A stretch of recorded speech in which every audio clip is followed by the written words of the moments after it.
Yörük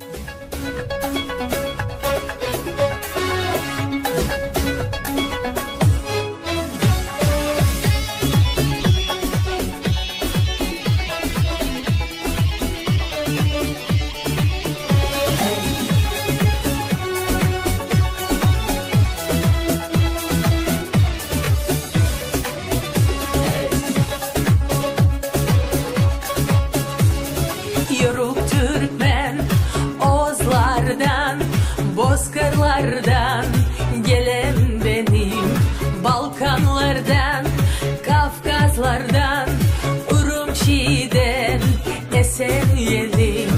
Kırgız, Kazak, Uygur benim, Kırım Tatar, Özbek benim. Hey Türkmen, Nogay, Karabağ, Azerbaycan, sevdam benim.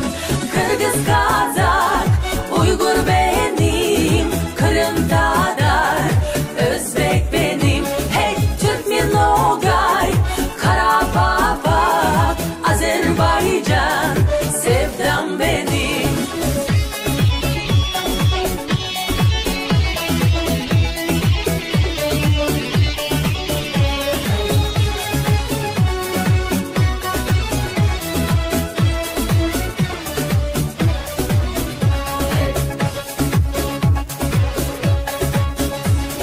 Hem Derina hem Mostar'da tarihimden miras benim.